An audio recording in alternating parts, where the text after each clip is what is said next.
Hello everyone, today I'll be discussing three key topics: muster station, procedures during various emergency alarms, and the importance of training and drills.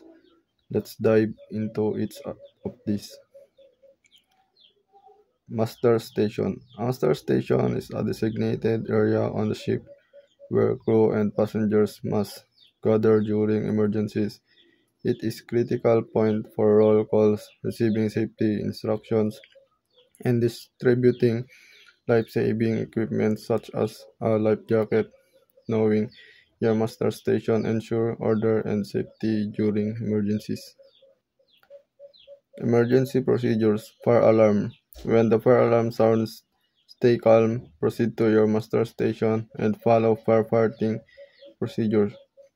Avoid using elevators and ensure fire doors are closed to contain the fire. General alarm.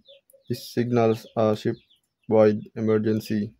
Immediately stop what you are doing to your life jacket and proceed to your muster station for further instructions. Abandon ship alarm.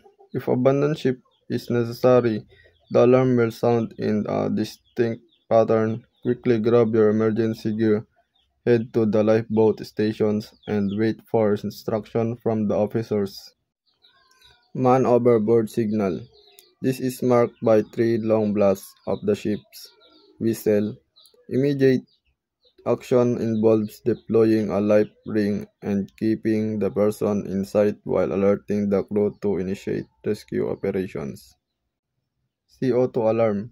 When this alarm sounds, evacuate and affected area immediately as CO2 will be released to suppress fire. Avoid re-entry until authorized.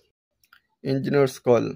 This is specific to engineering crew members. Respond immediately to the engine room for troubleshooting or assistance as required. Cargo hold flooding.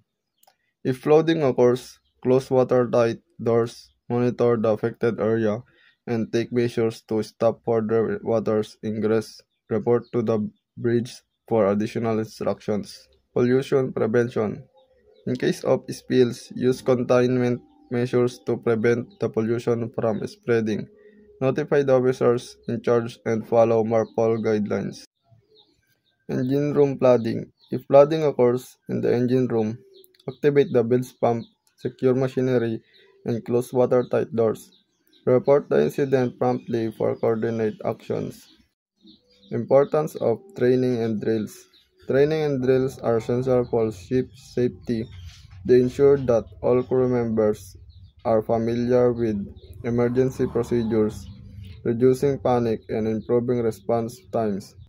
Regular practice prepares us for real-life emergencies and save lives.